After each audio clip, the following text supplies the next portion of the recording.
Thank you for joining us. My name is Andrew Fulton.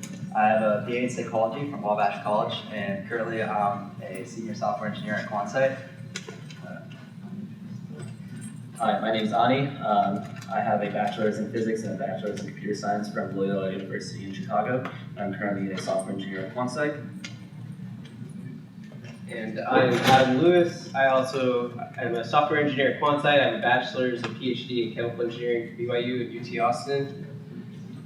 And as we mentioned, we work at Quantsite. And so Quantsite's mission is to enable a robust open source data economy.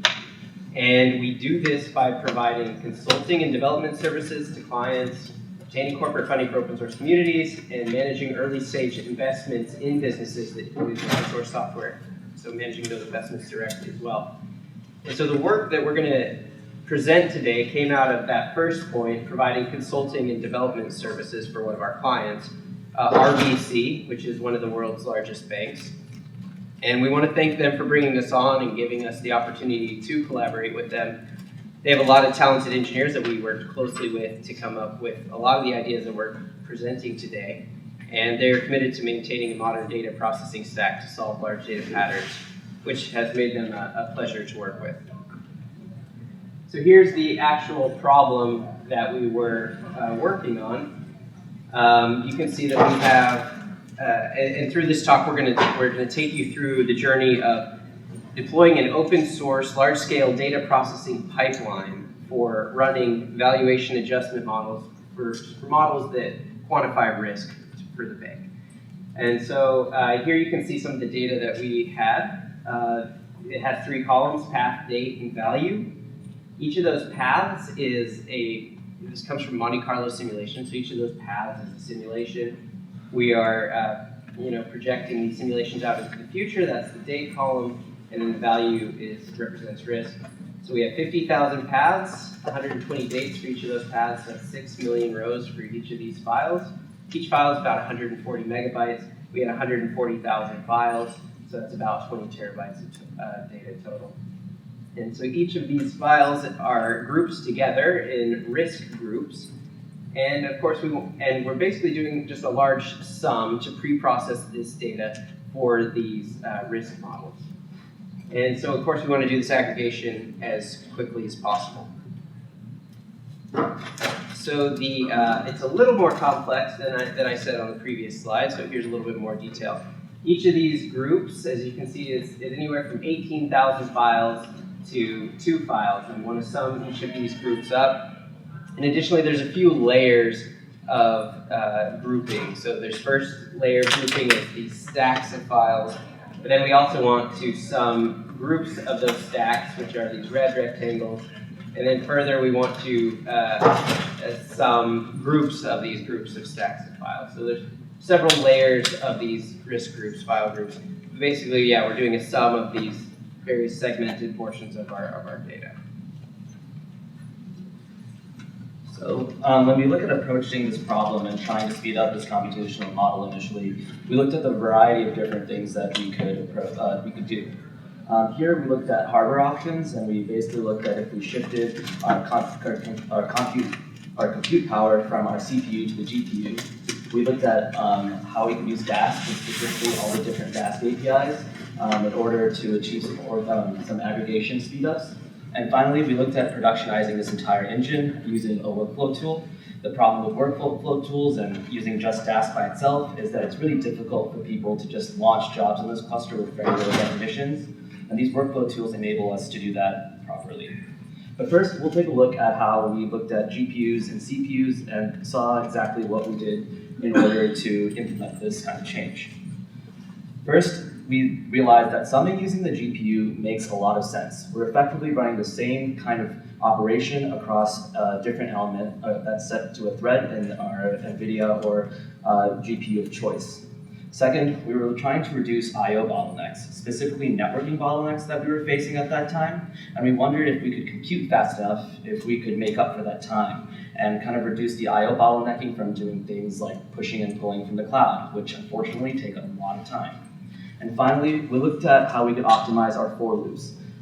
When we were looking at how to implement these matrices inside these GPUs and represent them, we realized that normal for looping was going to get us actually pretty far. We just needed to optimize the heck out of the for loops. So we decided to do all of this, and we were honestly guided by the NVIDIA CUDA environment and the process and structure that's set up around there. I did want to give a shout out to AMD's ROCm open source environment. They've done they've done a really good job trying to get the Python community involved and trying to make open source GPU compute one kind of like pipeline fits all kind of thing. But unfortunately, NVIDIA CUDA just won out because, quite frankly, the support that CUDA offers programmers is far more suited towards enterprise environments.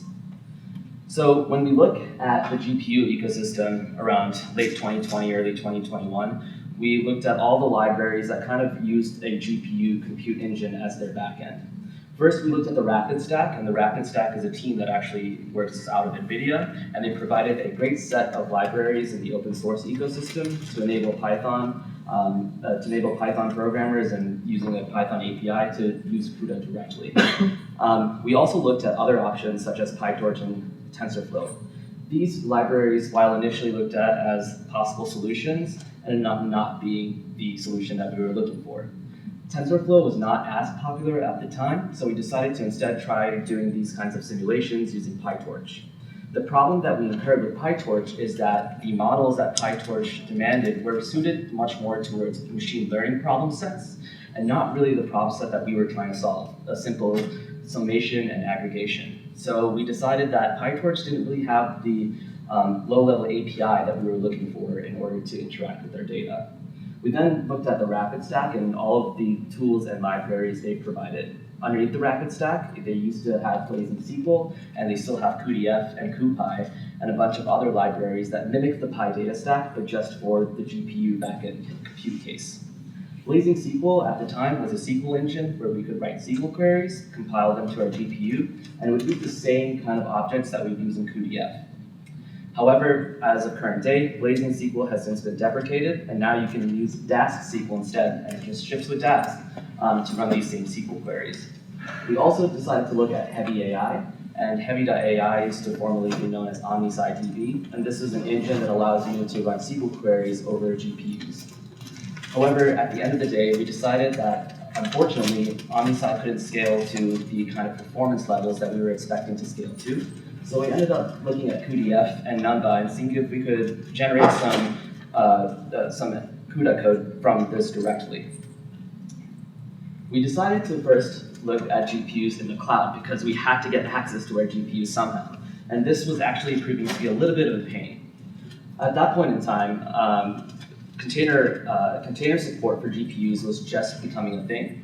And so what we decided to do is we decided to look at what was the most used and easily accessible way to pass GPUs through from bare metal to our hypervisor. In this case, we ended up using the Docker container runtime, but as of recently, there's also support for containerd to allow GPU pass-through. But once we finally allowed GPU pass-through into our images, we were questioning exactly how we would cut these things up. In Kubernetes and when deploying Dask and other things on Kubernetes, there's multiple layers of segmentation that happen to our system. So we were trying to figure out if, say, 2 GPUs in one pod, which would maybe relate to one worker, would be an efficient strategy. This was experimented and tested by us several times, and eventually we also tested a multitude of other libraries such as Dask and cuDF to try to increase our memory space available.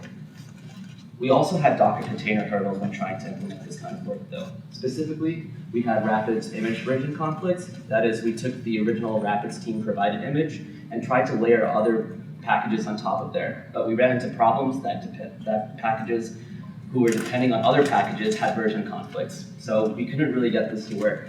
At the end of the day, we ended up using normal Docker, putting on using an Ubuntu image, and then installing Miniconda manually alongside the NVIDIA drivers, and actually sourcing them in our environment such that we could successfully have an engine that runs GPU code. When working with all of these kinds of libraries, you kind of realize that there's a pattern happening, and the pattern that I kind of realized came and drilled down to this. Effectively, what you want to do is you want to look at your metadata, basically look at your data type, your data shape, and see how large it is. Then you want to make some decisions regarding how you load data onto your GPU. Even though we're using Python, we still need to worry about things like memory on the GPU. We literally need to allocate space on the GPU and send our matrices and other things over there so that there's no compiler errors thrown when we try to run this kind of code. So we have to load our data, and then we also have to make sure that there's space for the actual data that's being computed on the GPU itself. From there on, you can then choose your analysis tool of choice. In our case, we chose NumPy and cuDF, but effectively any kind of GPU-bound Python library, and then run your analysis on top of that. Finally, the most I/O-heavy part of this entire thing is copying to the host.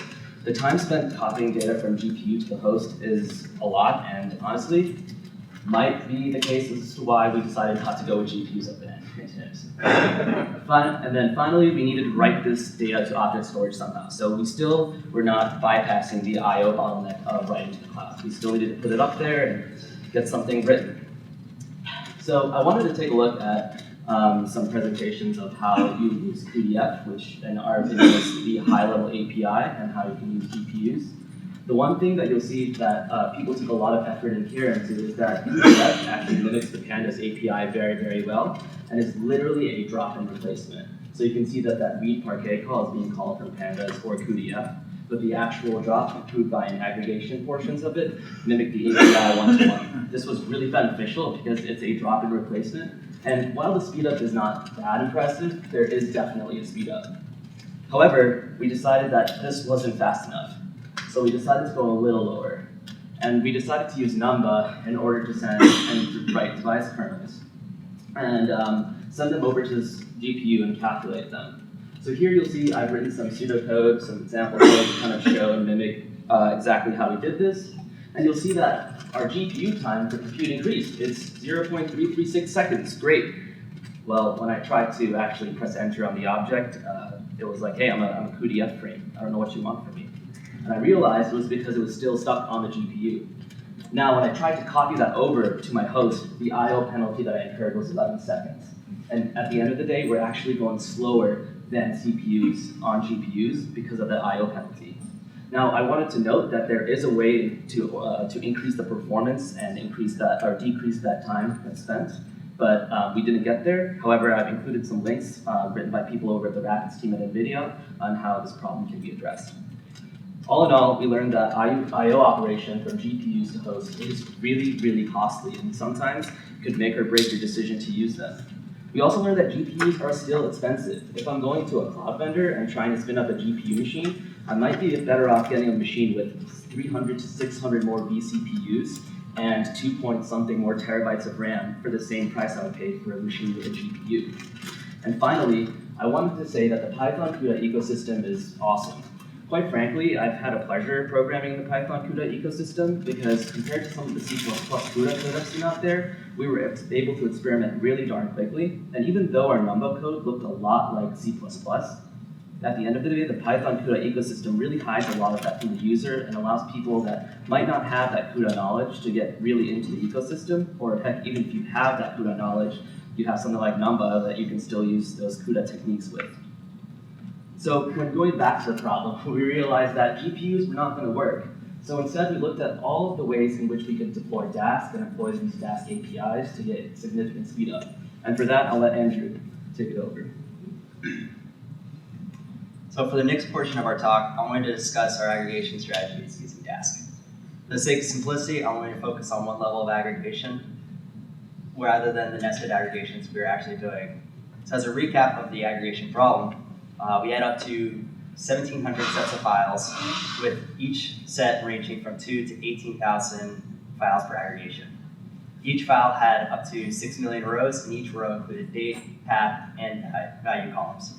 Our goal was to aggregate all the values by date and path across all the files in a given set, and do this as quickly as possible. To solve our problem, we started off with a simple group by approach. We would take a list of Parquet files, and we would simply pass that list to a Dask data frame to read Parquet function.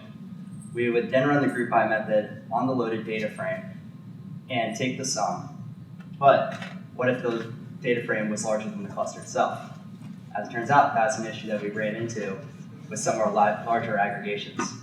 When we submitted jobs, workers would be forced to pause or restart when the memory thresholds for the cluster were reached, causing the job to fail. You can see on the slide here an example of this happening. We tried to aggregate 10 6 million row files on a Dask cluster with 2 workers, each with 4 gigabytes of memory, and get a killed worker here.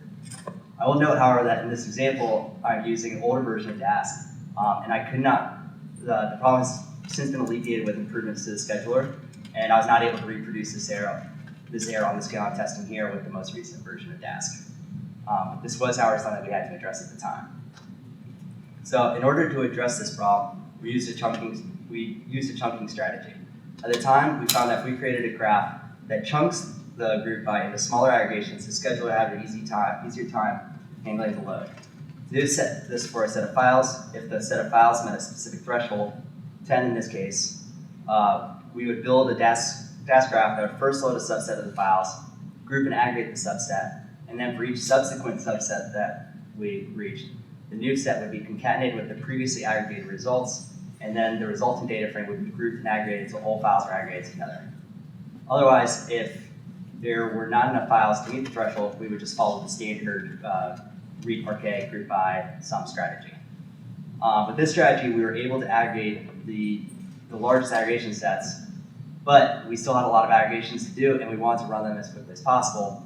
And so that's where we started seeing our next set of problems. The strategy layout so far allowed us to be able to complete any of our aggregations on an individual basis. But when submitting the thousands of aggregations at a time, some of those larger than the cluster itself, we again ran into our original problem. Workers were frequently running out of memory and either pausing or worse, getting killed, which caused a lot of the work to be duplicated or airing out completely. So to combat this, we decided to throttle how much work we were going to give the scheduler at a time. And to do this, we employed a thread pool executor to submit the jobs. And so this would allow us to submit jobs at once, but still limit how much was getting submitted to the scheduler. Each job would get a thread worker, and the job would hold a place in the pool until it was complete, in which case the thread pool would go and grab the next job and submit it. But we're still running into problems with overloading the scheduler. Overloading the cluster. We could just lower the number of thread workers, but then we still had jobs that were larger than the cluster on an individual basis, so we're still overloading the cluster at times. And the rest of the time, the cluster would be highly underutilized, making for poor efficiency and economy. So instead of just lowering the number of thread workers in our thread pool, we started checking the cluster resources manually with the Dask scheduler before submitting to make sure there was space. This strategy gave us the benefit of being able to increase the thread pool workers for better cluster utilization for smaller aggregations, but it also still allowed us to throttle the amount of submissions that we need to. So for this to work, we would set it up so that when the thread pool worker got a new task, we would first estimate the required max resources the task would need, essentially just the number of files multiplied by an estimated file size. Then we would activate a thread lock, so only one thread could check and submit at a time. Then we would check cluster resources with the code above. And if the resources were available, the task would be submitted to the Dask scheduler. Then there would be a brief wait, and the thread lock would be released so that other workers could work. Okay, so we're getting closer. We now had a little more leeway to increase thread pool workers for better cluster utilization, but it's still taking time to create the graphs in the first place, and we didn't have complete reliability with our large aggregations yet either. Let's in mind, we created a second thread pool executor, and this thread pool executor was responsible for creating the Dask graphs for each aggregation group, and then passing off each Dask graph to the next thread pool for submission to the cluster. With the larger aggregation groups, we found that we could submit them via the creation thread pool where they would throttle the amount of new graphs being created, leaving the cluster resources free. So the upside of the strategy is that we could reliably complete large batches of jobs, and we could utilize the cluster fairly efficiently. But on the other hand, it was very tedious to tune. Anytime the resources or the scale of the job changed, we'd have to put in quite a bit of work to figure out how many threads we needed, how long to sleep, when to lock the threads, all above. And also, the group by shuffling the data between the nodes for the pods was still very expensive. And on top of that, we basically built a scheduler on top of the Dask scheduler, which is not generally what we want to do. So, So at this point, we started feeling like we were running out of wind in our sails with our group by multi-thread strategy. It was becoming clear that our code was quite complex and not very efficient. And the more we continued down this path, the more technical debt we were going to accrue. So we began to think of other ways that we could aggregate the data. At this point, we realized that Pandas data frames actually sum together quite nicely. Pandas ensures that the index and the columns match up so that you won't end up with invalid data, and it's much faster than a group by. Another bonus is that by moving out of Dask data frame, we utilize multi-indexing, which helps cut down on the memory footprint as well. On our data set, summing our re-indexed data frames is about 3 times faster than running a group by on a concatenated data frame. We're still having a little bit of trouble getting data frames at the right place at the right time, though. We want to keep the different aggregation groups more separated, so that for the majority for aggregations, work would stay on a single node. And that's when we started looking at clusters. And for this, I'll let Adam take over. So yeah, one of the keynote talks at the Dask Summit in May 2021 talked about using a Dask cluster of Dask clusters. So we decided to try it out. There's kind of the architecture over on the right-hand side of what I mean. So that large outer rectangle is the outer Dask cluster of clusters. And of course you have a scheduler and then your Dask workers.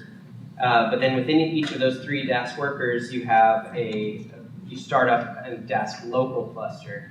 So you're able to send kind of larger tasks to each Dask worker, and then on the local cluster, we parallelize over that larger task and process it. This gave us a benefit of reducing the number of clients communicating with any Dask scheduler and reducing network traffic, and helped us get around some network issues that we were seeing, and that I'll talk about a little bit later. However, we still required the thread pool that Andrew talked about, and the manual tuning of the parameters of that thread pool in order to prevent running out of memory on some of the larger aggregations. And so we looked into Dask bag afterwards to try to get around these thread pool manual tuning of the parameters. All right, so let's return to the aggregation point. So sum up where we are at this point. We moved away from free-for-all cluster strategy to employ a cluster-for-cluster strategy. We had changed how we were doing our aggregations from a group by to a data frame sum strategy. We're seeing a lot of improvements, but we felt like there were more optimizations to be made, particularly how the aggregations were being done. For example, we're not happy with the amount of code necessary to limit network traffic between our local cluster workers. And on top of that, we're still dealing with the thread pool, which seemed like a lot of unnecessary complexity to our code. So this is when we started looking more seriously at Dask bag. Dask bag is typically used for processing text or JSON files. So it's probably not the first thing people think of when they need to work with data frames. But one of the biggest advantages is that it follows the map reduce model. It allows us to take a more hands-off approach because we can trust that it will reduce our data on each individual worker as much as possible before moving data between workers to finish the aggregations. Here you can see we start by passing in a sequence of file paths to from sequence. We also define the partition size, which is the number of units included in each reduction. So here we have it set to five files.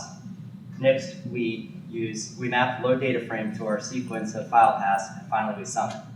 When we submit this code, Dask will send batches of files defined by the partition size to the workers. The workers will then apply the mappings of the aggregation to each batch, and then repartition and apply the mappings and aggregation onto the new batches until the data set is fully aggregated. On top of Dask bag, we also started utilizing resource annotations. These gave us a big hand up by letting us take a more hands-off approach to the scheduler. Instead of managing how much work we were submitting manually, we could submit it all and let the scheduler do all the heavy lifting of managing resources. So annotating your Dask graph is pretty easy. First, you need to set up your cluster by configuring the necessary resources. As you can see in the code on the screen, we used the context manager dask.config to set the memory resources to this cluster to 7,500 megabytes. The resource name and the value can be set arbitrarily. For example, I could have set the resource to be widget instead of memory, and it would all work the same as long as you're consistent between your cluster configuration and your annotations. Next, you annotate your Dask objects in the code. In the above code, you can see that I annotated the blocks of Dask objects with the max amount of memory I expect to need. And so now, when I run these, the scheduler knows not to send off a block to a worker until there are necessary resources available on the cluster. So utilizing this really let us take a much more hands-off approach and let the Dask scheduler do a lot of the work, which really sped up our aggregations a lot. So now I'll let Adam take over to discuss the orchestration of these jobs. So at this point, we have a workable solution to aggregate all those files that I mentioned. So we start looking into moving this into production. We start worrying more about reliability, logging, visualization. And so we looked at Prefect to do this. So Prefect, if any of you don't know, is a data workflow orchestration tool. We specifically were using version 1 of Prefect. There's since has been released to version 2. It was in beta at the time. We didn't use version 2. But anyway, so we use version 1. I'll just give a very kind of brief background on jargon in the Prefect Python package. So there's the idea of a task, and I think of it as just a Python function. That's what a task is. And then there's a flow, which is a collection of tasks, and then some flow control logic between the tasks. And then also there's the Prefect Cloud and Prefect Server exists. Prefect Cloud is a commercial version offered by Prefect, and then Prefect Server is an open source version offered by Prefect as well as the community.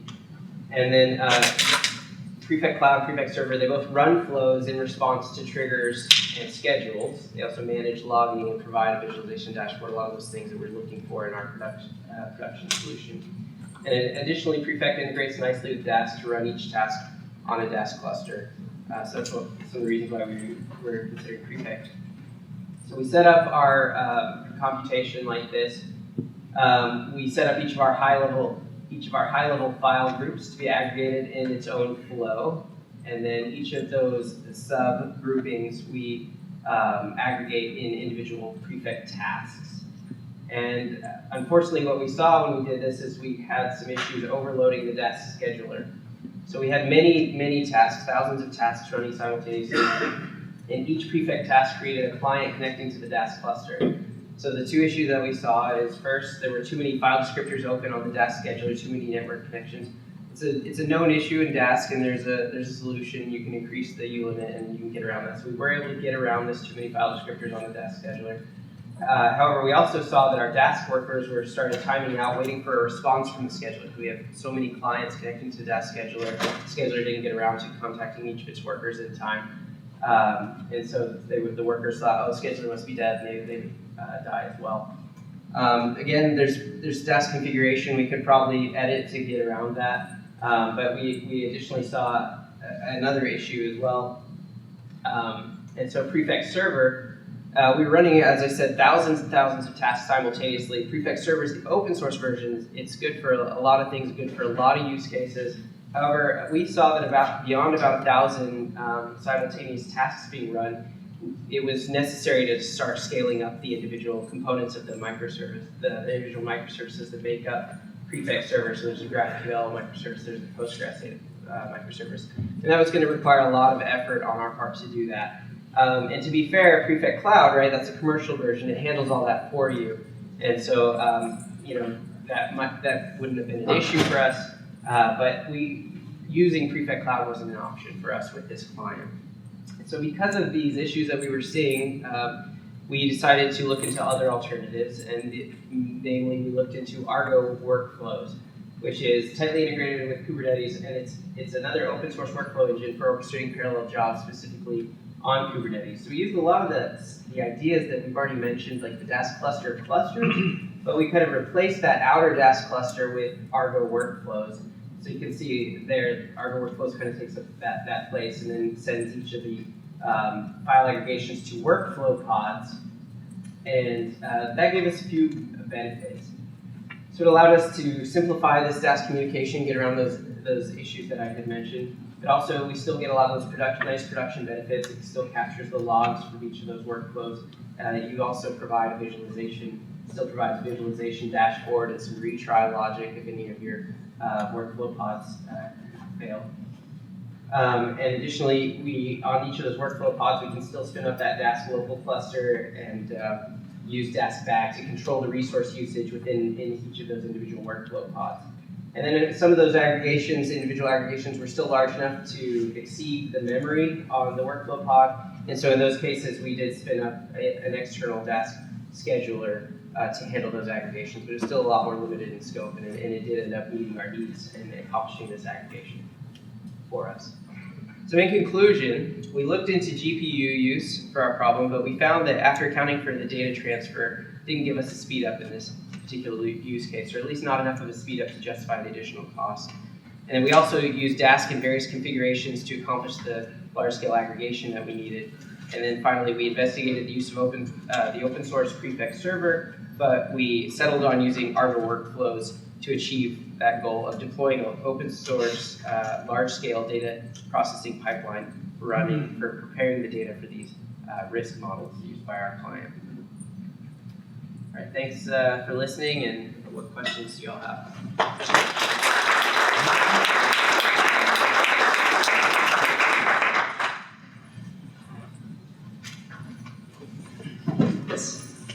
Did you feel that, I mean, it sounds like, the problem when you originally stated it sounds simple, but then obviously your solution looks quite complex in the end. Was part of the issue, do you think, the way that the data was stored, the kind of the input as you were given it? Was that part of what made it challenging? To some extent, I think we tested a couple different file types, and Parquet ended up being the faster, especially when it was in the columnar format. We did play around with pivoting the table so that the data was stored where the paths were indexed and columns were the dates. Those sum a lot faster, but they're a lot slower to read and write, and I/O ended up being one of our major bottlenecks for this. What if the files were set up by date? So you kind of like read in, you create directories per date and then put the data in there for the date, so you kind of create a hierarchical data set based on the way you need to group it. Yeah, one of the constraints for us is that the data that's coming to us is in the format kind of initially shown. And so, perhaps if there was, if we had done kind of an intermediate transformation step to get it, that potentially be worth looking into as well. But for us, we're handed the data in that format. We were constrained to using it, starting with it now.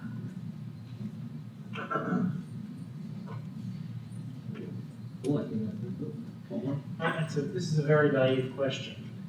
So your task was, given a certain set of parameters, add up a bunch of numbers. Is that right?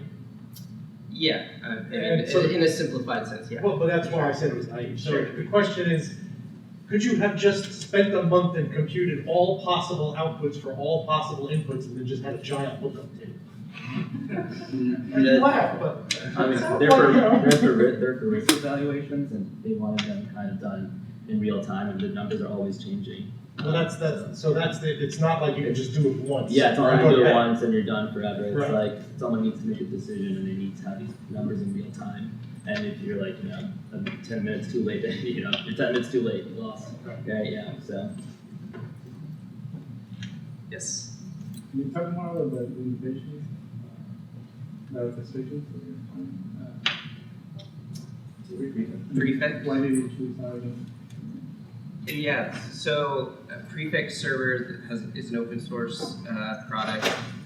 So what we found is that there's a lot of communication between each of these individual flows that we're running, and the kind of the components that keep track of the logs that you show this current status of everything. There's a lot of communication happening, so it needed to be scaled up further. And so I'm not saying it's impossible to do, right? And Prefect Cloud presumably does just that, like scales these up for you. However, it was going to take quite a bit of effort on our part to do that, so it kind of naturally trying to provide value, quickly and easily. We're looking at alternatives. We considered alternatives as well to try to get around that issue. We didn't see the same limitations with our workflows. So in the end, after all this work, what kind of performance did you get? We could run the 1,700 aggregations with about 140,000 total in about 13 minutes. In 13 minutes? Yeah. And what kind of hardware did you use for that? We were using 20 of some of the largest CPU machines on memory optimized machines on AWS. On AWS. Yeah. Yes. So I'm curious on like, this is a simulation, meaning that you probably, like in theory, you could choose how many simulations you do. So I wonder, like in the middle, like you guys obviously spend a lot of effort. Like in the middle, where you had some roadblock, have you ever talked with the business requirement and asked them like, do we want to do it less? So is this negotiable, or is it like a hard requirement that you guys have to do that amount of simulations for this? It was pretty hard requirement. I mean, we definitely did lots of simulations with less, or lots of trials with less simulations. But the goal was to meet these requirements. Yes. Do you guys know that Bitcoin solves this? All right. By destroying the banks. Yes? Yeah, so what were the hardware limitations that you have? Because I saw that like, at the moment you have like 2 workers with 4 gigs, which is like, that's like smaller than my laptop.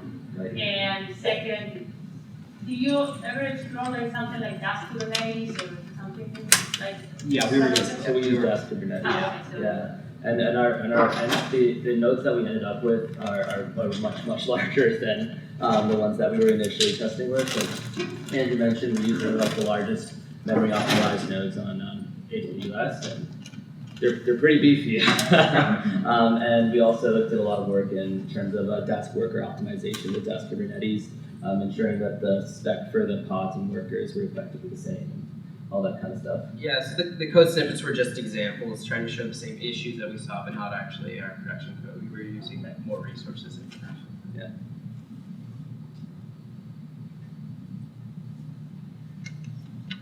Yes. If you were going to do this come again, would you still use that? Yeah, I think so. I really like that it's all in Python. I find that a lot easier to work with. And, we were always able to see what the problem was pretty quickly. Maybe not what was causing the problem, but what the problem was. Where when I've worked with like PySpark in the past, I get these, long whole pages of trace stacks of, Java that the OS doesn't make much sense to me. Yes. Did you consider, because this is like just a summation problem, and like you can sum things separately and sum them back up together, did you consider just taking the 2 tables at a time and summing them in a single node, and then just doing that across 10,000 different nodes, so that you can do pairwise, and then slowly you can build up a tree, so to speak, of your aggregation? Yeah, we did look at doing that, but the big part of the problem is I/O. Well, I guess you get I/O anyway. But also, there's memory. There's moving stuff across workers. It's really expensive. So if you have 1,000 workers, each with like 2 files, that means you're then moving 5,000 files and then 2,500 files at a time, which gets really expensive. So we wanted to do it in batches. And we did spend quite a bit of work trying to figure out what the optimal size of those batches were to make sure that we minimized, the file transfer and also that it wasn't, getting too slow on the zones themselves. Yeah, it's like a key trade-off, right? Is between like transferring all your data like many times, then you have high network costs, and like loading it all on a single thing, which is going to take really long, or else you're going to run out of memory, which is some of the issues that we saw. Yes. Maybe I missed this, but like just big picture, when you were first given this problem, they said you have to get this done in X seconds, and currently it's taking Y seconds or something like that. What was how fast did you get it? How fast was it originally? I think originally it took a couple days for them to do this kind of work, and that's me up, but we sped it up to 13 minutes. Yeah. So. Yes. Were there any like sort of really subtle Dask tweaks, like switching between similar APIs for the same problem that made big performance differences? Switching between the Dask data frame to the Dask bag was just massive. I mean, I wish we had got that a lot sooner. And that was for the reason of the resource allocation law, I guess, because we kept hitting our Dask workers running out of memory. So that was the big benefit from switching to that we saw. The sum also a lot faster. Oh, yes. Yeah. And I believe the Dask is a lower level Dask API. Is that fair? Yeah, but I think Dask is one of the lower level Dask APIs. I think someone else would know better, but I believe that is what really gave us the kind of performance boost we needed.